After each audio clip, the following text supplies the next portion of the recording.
오늘 우리에게 허락하신 하나님의 말씀입니다. 마가복음 4장 26절 말씀부터 29절까지 말씀입니다. 다 같이 합독합니다.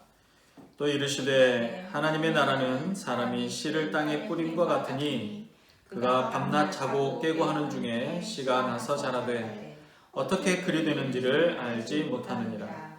땅이 스스로 열매를 맺되 처음에는 쌀기요 다음에는 이삭이요 그 다음에는 이삭의 중실한 곡식이라.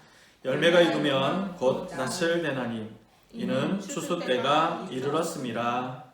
아멘. 종종 예수님께서는 제자들과 사람들에게 하나님의 나라에 대해서 비유로 말씀하셨습니다.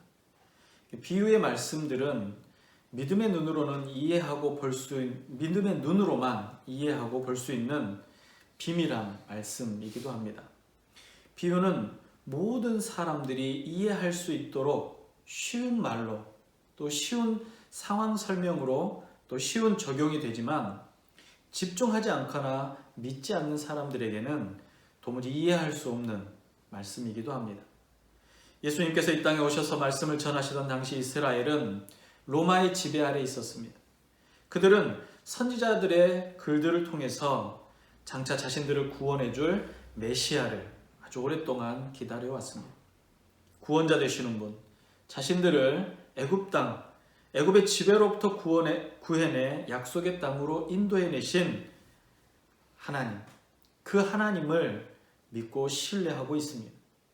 또 자신들을 인도했던 모세와 같은 지도자를 기다리고 있었습니다. 어느 날 로마를 향해서 혁명을 일으키고 약속의 때, 구원의 날을 만들려고 했던 사람들이 있었습니다. 그런데 그들의 혁명은 번번이 실패하고 무너졌습니다. 그들의 혁명이 실패할수록 이스라엘 백성들의 삶은 더욱더 힘겨워지기 시작했습니다. 어떤 이들은 모세의 율법을 완벽하게 지켜서 그 나라가 되기를 바라기도 했습니다. 그래서 자신들의 신앙을 지키기 위해서 광야로 나가 온전한 율법을 지키며 거룩한 삶을 살겠다라고 자신들의 육체를 치며 공동체를 이루기도 했습니다. 그러나 그들의 노력에도 불구하고 선지자들을 통해서 말씀하셨던 그 나라, 하나님의 나라는 아직까지 오지 않았습니다. 어느 날 그들이 기다려온 분과 같은 예수님을 만나게 됩니다. 예수님께서는 제자들을 부르셨고 제자들에게 말씀을 주셨습니다. 그리고 사람들이 몰려들었을 때 하나님의 나라에 대해서 말씀하십니다. 매일 따라다니면서 예수님의 말씀을 제자들은 듣고 또 들었습니다. 제자들은 그들의 생전에 그들이 살아있을 때 메시아가 통치하는 나라가 반드시 세워질 것이라고 기대했습니다. 그래서 야고보와 요한같이 그 나라가 세워지면 그 나라의 중요한 보직을 맡겠다고 하면서 싸우고 또 분쟁하기도 했습니다. 심지어 부활하신 예수님께서 제자들은 주께서 이스라엘 나라를 회복하심이 이때입니까? 라고 물어보기까지 했습니다. 그러니까 예수님께서 십자가에 돌아가시고 사흘 만에 부활하시고 난 이후에도 제자들의 생각에는 지금 하나님의 나라가 이 땅, 이 로마의 압제로부터 그들을 구원하고 이 땅에 이루어질 것이라고 생각하고 있었다는 것입니다. 그만큼 오랫동안 예수님의 말씀을 들었고 하나님의 나라에 대해서 들었지만 하나님의 나라에 대해서 무지했습니다. 그런 제자들에게 오늘 예수님께서 하나님의 나라가 도대체 무엇이고 어떻게 오게 될지를 비유로 말씀하십니다. 하나님의 나라가 어떻게 생기며 성장하는지 아느냐? 너희들이 생각하는 것처럼 혁명에 의해서 단번에 되어지는 것이 아니다. 내가 이 나라의 임금이다라고 선포하고 시작되어지는 것이 아니다 라는 것입니다. 마치 생명을 품은 씨가 싹이 나서 자라나는 것처럼 겪어야 할 과정이 있고 그 과정에 따라 때가 있다. 그러나 하나님의 나라는 나서 자라게 되고 열매를 맺으며 추수의 때를 맞이하듯이 분명히 일어나게 될 것을 알게 될 것이다 라는 것입니다. 오늘 예수님께서 말씀하십니다. 또 가라사대 하나님의 나라는 사람이 씨를 땅에 뿌림과 같으니, 예수님께서는 이 하나님의 나라가 과연 어떤 것인가, 어떻게 올 것인가 라고 할 때 하나님의 나라가 이루어지는 원리가 바로 이것이다 라고 말씀하시며 이 씨를 뿌리는 비유를 통해서 말씀하십니다. 제가 목사로서 처음 사역을 시작할 때 일입니다. 이 일은 너무나도 선명하고 또 제게 아주 오랫동안 각인되어 있는 일입니다. 부임했던 첫 해 교회 옆에 조그만한 공간이 있었습니다. 그 공간에 텃밭을 만들고 고추와 오이 또 고구마 같은 것들을 심을 수 있도록 조성을 했습니다. 작은 텃밭이지만 농사를 짓기 위해서 필요한 모든 공구들, 삽이며 곡괭이며 낫이며 이런 도구들까지 잔뜩 사놓고, 또 그냥 물 주는 게 너무 힘드니까 자동으로 물을 줄 수 있는, 그러니까 수도꼭지를 틀어놓으면 이렇게 돌면서 자동으로 물을 줄 수 있는 도구까지 마련을 했습니다. 그야말로 초보 농부의 끝판왕인 거죠. 초보 농부의 최대 고민이 뭐겠습니까? 첫 번째 농사를 성공하는 겁니다. 어떻게 해서든 심어놓은 이 농작물이 잘 자라나고 첫 수확의 기쁨을 누리는 것이 농부의 바람입니다. 마찬가지로 이 초보의 가장 큰 바람은 내가 심은 농작물이 무럭무럭 자라서 내가 지금껏 보았던 많은 농작물이 자라는 것처럼 자라고 열매를 맺는 겁니다. 농사라고는 어렸을 때 철없이 뛰어다니면서 봤던 게 전부이고 또 책에서 본 것이 전부인 터라 모든 것이 신기하기만 합니다. 이 싹이 트는 것도 마찬가지지만 그 심겨진 것들이 자라나는 것 자체가 신기하기 짝이 없습니다. 요즘은 씨를 직접 심기보다는 모종이라고 해서 싹이 나서 조금 자라난 것을 제자리를 잘 잡을 수 있도록 땅을 파고 그곳에 묻어서 더 성장시켜서 수확하는 방식이 있습니다. 이게 모종이라고 합니다.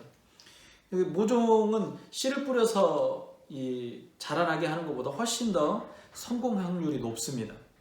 원하는 위치에 모종을 심어두고 물만 잘 주면 모종이 잘 자라나기도 합니다. 근데 처음 농사를 짓던 그 해에 봄에 비가 좀처럼 오지가 않았습니다. 가물었던 봄이라고 해야 될까요? 뜨거운 해가 뜨기 전과 또 해가 진 이후에는 항상 물을 뿌려줘야 했습니다. 텃밭 곳곳에 물을 뿌리는 것이 하루에 일과일 정도로 가문해였습니다. 아주 작은 모종과 씨를 심어둔 그 씨앗들의 싹을 기대하면서 매일매일 정성을 다해서 물을 줬습니다. 그런데 며칠 물을 주면서 얼마나 기다렸겠습니까? 이제나 저제나 싹이 틀까? 혹은 심었던 이 고구마 순들이 뿌리를 내리고 누워있던 고구마 순들이 일어날 수 있을까? 고대했지만 며칠이 지나도 몇 주가 지나도 그대로였습니다. 근데 하루는 소나기가 온다고 해서 물도 주지 않고 외출해서 나갔다가 돌아와 보니 그렇게 물을 주면서 기다려도 모습을 보여주지 않았던 싹들이 손가락 길이만큼 쑥 자라 있는 겁니다. 아침에도 나오지 않았던 싹이었는데 그 한낮에 잠깐 왔던 소나기로 쑥 자라난 겁니다. 가뭄과 강한 햇빛에 싹이 타버릴까봐 전전긍긍하면서 물을 주고 관리를 했는데 구경할 수도 없었던 싹이 그 한낮에 잠깐 내렸던 소낙비에 자신의 존재감을 드러내면서 싱싱하게 올라와 있는 겁니다. 얼마나 신기하고 얼마나 놀라운 광경이었는지 모릅니다. 이게 초보 농부에게 주는 가장 큰 교훈이었던 것 같습니다. 내가 아무리 오래도록 애쓰고 수고하고 잘하려고 해도 싹이 나오며 자라는 것은 농부의 노력만으로는 불가능하다는 것입니다. 매일 지하수를 퍼올려서 뿌려주던 물보다 하늘에서 잠깐 내렸던 그 소나기가 싹을 틔우게 하고 가지를 일으켰다라는 겁니다. 목회자로서 첫 사역지에서 배운 첫 번째 교훈이 바로 이것이었습니다. 내가 아무리 애쓰고 노력해도 하나님께서 이루시는 것보다 더 아름답거나 잘할 수 없다는 것입니다. 당시에는 혈기왕성한 젊은 목회자였습니다. 그 혈기왕성한 젊은 목회자의 생각은 온통 무엇으로 가득 찼겠습니까? 그동안 배우고 익혔던 성경의 지식들과 말씀들을 성도들의 마음에 잘 자리 잡게 해야겠다. 오직 그거 하나뿐이었습니다. 그래서 온 마을이 그리스도의 복음으로 활활 타오르는 것이었습니다. 오랜 시간 동안 그 지역을 지키며 살아온 교민들을 바라보면서 성경적이지 않다며 바로잡으려고 하고 고치려고 부단히 노력했었습니다. 그런데 소낙비가 왔던 그날 오후에 몰라보게 올라온 싹들을 보면서 많은 생각을 하게 되었습니다. 씨앗이 뿌려지면 반드시 싹이 나야 하는 것처럼 교훈들의 귀에 말씀이 들려지면 즉시로 그 말씀대로 살아갈 것이라고 생각했던 것입니다. 마치 지하수와 같이 시원한 물을 매일 씨가 뿌려진 텃밭에 주었던 것처럼 복음의 말씀을 성도들에게 끊임없이 설교했습니다. 그렇게 쉼없이 말씀을 전하는데도 도무지 변하지 않는 모습을 보고 정말 내가 잘하고 있는가 고민하고 있었던 것입니다. 인간으로서 목회자로서의 수고와 노력이 의미 없다라는 것이 아닙니다. 씨를 뿌리기 위해서 밭을 갈고 좋은 퇴비를 섞어서 고랑을 만들고 잡초가 자라지 않도록 땅의 흙들을 잘 고르고 작물이 잘 자랄 수 있도록 쉼없이 살폈습니다. 그러나 아무리 노련한 농부라 할지라도 씨를 싹트게 할 수는 없습니다. 아무리 훌륭한 최고의 농사꾼이라고 할지라도 씨를 싹트게 할 수가 없고 싹이 튼 이 싹을 자라나게 하거나 말려있는 잎을 활짝 펴게 할 수는 없다는 것입니다. 좋은 환경을 위해서 수고하고 옥토를 만들고 그곳에 적당한 자리를 마련하고 씨를 뿌리거나 모종을 심을 뿐입니다. 그러나 씨에서 싹이 나는 일은 오직 하나님께서 하시는 일이라는 것입니다. 웅크리고 있던 잎들이 기지개를 펴는 것처럼 활짝 펴는 일도 오직 하나님께서 하시는 일입니다. 싹을 자라나게 하시고 열매를 맺게 하시는 일, 이것이 바로 하나님의 일입니다. 창조자의 섭리는 씨를 싹트게 하고 자라게 하고 열매를 맺게 합니다. 농부가 싹이 잘 자라날 수 있는 환경을 아무리 잘 조성한다고 해도 몇 주만 해가 뜨지 않는다면 싹이 자랄 수도 없고 씨가 싹이 틀 수도 없습니다. 열매를 맺을 수도 없습니다. 비가 오지 않는 날이 길어진다면 땅은 갈라지고 작물들은 다 타서 죽어버릴 것입니다. 농부는 씨앗의 뿌리를 잡아서 내려줄 수도 없습니다. 씨앗을 뽑아줄 수도 없습니다. 씨앗을 뽑아서 땅 위로 올려서 흙을 뚫고 잎을 펼치게도 할 수가 없습니다. 씨앗이 나서 자라는 과정 모두가 농부의 수고로움으로는 도무지 해결할 수 없는 것들입니다. 그러나 농부가 뿌린 씨앗 안에는 생명이 있습니다. 하나님의 나라를 오해하고 이해하지 못했던 예수님의 제자들은 겨자씨보다 못한 믿음의 씨앗이었지만 그들 안에 있던 겨자씨보다 못한 이 씨앗이 자라나기 시작합니다. 3년 내내 애타게 설명하시던 하나님의 나라를 그들은 도무지 이해하지 못하고 끝이 나버릴 것 같았습니다. 그랬던 이들의 마음에 예수님께서 뿌린 씨앗이 싹을 틔워 자리를 잡고 있었습니다. 처음엔 겨자씨보다 못하더니 싹이 나오고 이삭이 되고 충실한 곡식이 되어진 것입니다. 곧 열매가 이것 추수를 기다리게 되었습니다. 농부가 씨를 뿌리는 일처럼 우리가 감당해야 할 사명은 복음을 전하는 일입니다. 복음이 뿌리를 내리게 또 자라게도 할 수는 없습니다. 우리가 씨를 뿌린다고 할지라도 그 뿌린 씨가 싹이 나거나 또 그 뿌린 씨앗에 싹이 나며 또 뿌리가 깊게 박히는 것들을 우리는 할 수는 없습니다. 우리는 때를 얻든지 못 얻든지 복음의 씨를 뿌리는 것뿐입니다. 복음을 전했을 때 복음이 자라지 않는다라고 실망할 필요도 없습니다. 자라게 하시는 하나님의 역사를 우리는 기대할 뿐입니다. 하나님의 나라는 하나님께서 작정하시고 하나님께서 계획하셨고 하나님께서만 온전하게 성취하시고 하나님께서 통치하시는 완벽한 완전한 하나님의 나라인 것입니다. 하나님의 나라는 사람이 씨를 땅에 뿌림과 같다라고 말합니다. 옥토에 뿌려질 복음의 씨앗을 열심히 뿌리시기 바랍니다.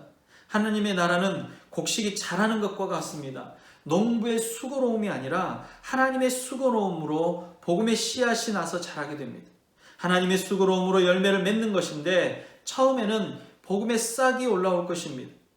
복음의 싹은 성장하게 되어 충실한 알곡을 맺게 될 것입니다. 농부가 땅에 씨를 뿌리지만 금방 나서 이삭을 맺는 것이 아닙니다. 매일 그 모습이 똑같아 보이지만 여러 날이 자고 여러 날이 깨어지면 그 가운데 하나님께서 곡식이 자라날 수 있도록 그 씨앗이 싹을 트고 뿌리를 내릴 수 있도록 싹이 올라와 흙을 뚫고 그 잎을 펼칠 수 있도록 그 줄기가 단단해지고 그 줄기에 알곡들이 주렁주렁 열릴 수 있도록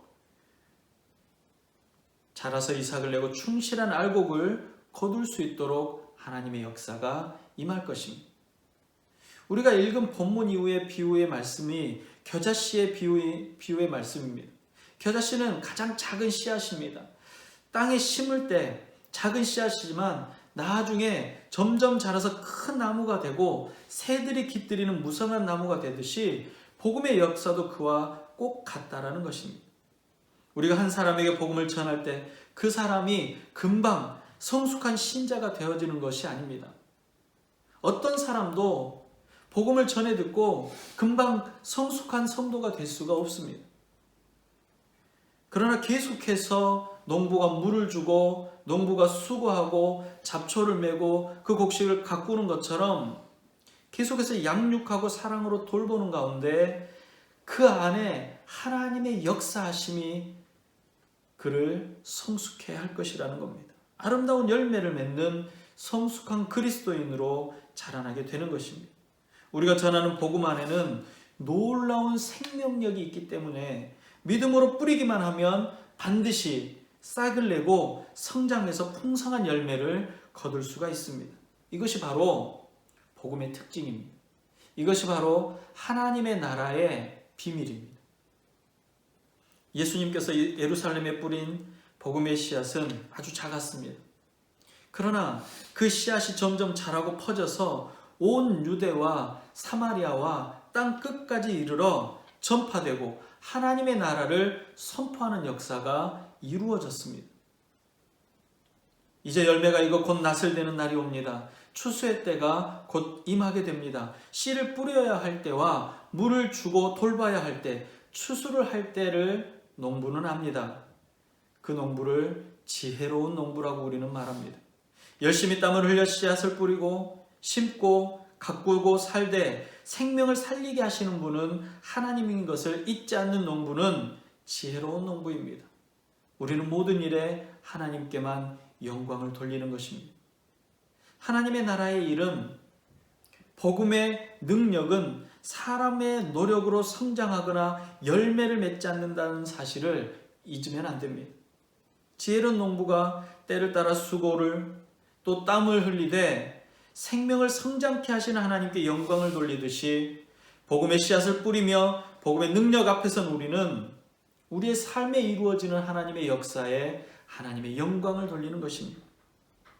우리는 겸손함으로 하나님 앞에 서야 합니다. 복음의 능력은 바로 여기에 있습니다. 복음은 생명입니다. 농부가 뿌린 씨앗이 생명이 있기 때문에 싹이 나고 뿌리를 내릴 수 있는 것입니다. 복음은 생명입니다. 우리가 사람들에게, 우리가 믿지 않는 이들에게 전하는 복음은 바로 그 생명의 복음입니다. 그 복음이 뿌려질 때 하나님께서 그들의 마음을 감동하고 그들의 삶을 감동하며 그들 안에 복음의 씨앗이 뿌리를 내리고 싹을 틔울 수 있도록 역사하시는 것입니다. 자라게 하시고 열매 맺게 하시는 하나님의 역사를 기대합니다. 우리의 공동체 안에 복음의 생명이 성장하시기를 기대합니다. 우리의 공동체 안에 복음의 능력이 아름다운 열매를 맺기를 기대합니다. 뿌려진 복음의 씨앗들마다 하나님의 능력이, 하나님의 역사가 임하여서 더 단단해지고 든든해지고 하나님의 사역하시기에, 하나님의 역사를 이루시기에 부족함이 없는 성도로 성장시키시는 그 하나님의 능력이 저와 여러분들 안에 있으시기 바랍니다. 주님의 날을 기대하며 땀 흘리고 수고하는 복음을 전하시는 충성된 여러분들이 되시기를 주님의 이름으로 축복합니다. 기도하겠습니다. 사랑의 아버지 하나님, 하나님의 역사하심을, 하나님의 은혜를 감사합니다. 장세전에 예비하시고 준비하셨던 복음의 씨앗들을 그리스도 예수를 통해서 이 땅에 뿌리시고 그 복음의 씨앗들로 말미암아 사도들이 사도가 되게 하시고 믿지 않는 백성들이 믿음의 백성이 되게 하시며 하나님의 자녀가 되게 하시고 복음을 전하는 전도자가 되게 하시며 씨를 뿌리는 농부가 되게 하심을 감사합니다. 농부의 수고로움이 아무리 많다 할지라도 하나님의 역사하심이 없다면 아무런 소용이 없음을 압니다. 우리가 전하는 복음의 씨앗들이 우리가 아무리 열정적으로 전한다고 할지라도 하나님께서 역사하지 않는다면 아무런 소용이 없습니다. 주님, 우리가 세상의 그리스도인으로 그리스도의 편지로 살아갈 때에 우리의 모습들을 통하여서 복음의 씨앗들이 뿌려지게 하여 주시옵시고 우리의 삶의 모양으로 인하여서 복음의 씨앗들이 뿌려지게 하여 주시옵시며 우리의 입술의 씨앗들이 뿌려지게 하여 주시옵소서. 뿌려지는 씨앗들마다 생명 있게 하여 주시옵시고 뿌리를 내리며 싹을 틔우며 줄기가 단단해지는 은혜가 있게 하여 주시옵시고 가라지가 아니라 알곡을 주렁주렁 매달리는 아름다운 열매들이 되어주도록 허락하여 주시옵소서. 하나님의 나라는 생명이며 하나님의 나라는 하나님의 주권이며 하나님의 나라는 은혜임을 기억하는 자들이 다 될 수 있도록 허락하여 주시옵소서.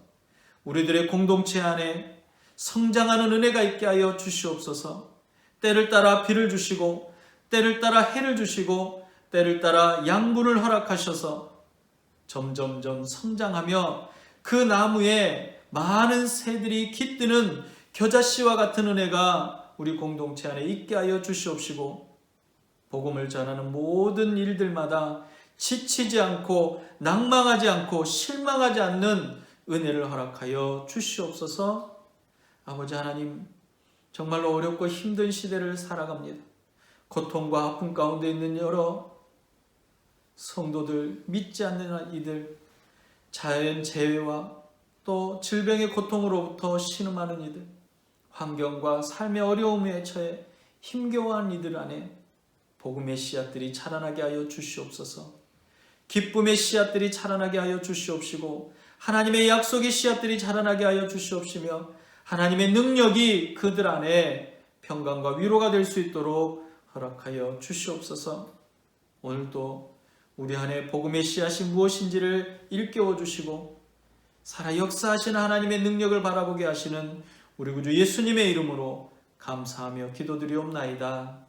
아멘. 기도하겠습니다. 지금은 우리를 구원하신 예수 그리스도의 은혜와 하나님 아버지의 무한하신 사랑하심과 성령님의 감화, 감동, 위로, 교통 충만케 하시는 은혜가 하나님의 나라는 이 땅에 뿌려진 씨와 같다라는 말씀을 통하여서 하나님의 은혜와 하나님의 역사를 기대하고 참고 인내하며 견뎌내기를 소망하고 하나님의 나라를 소망하는 죄 모든 백성들의 머리 위에와 각 가정과 지역과 교회 위에 지금도 세계 모든 곳곳에서 힘겹고 아파하고 괴로워하는 이들 머리 위에 이제로부터 영원토록 함께 있을지어다. 아멘.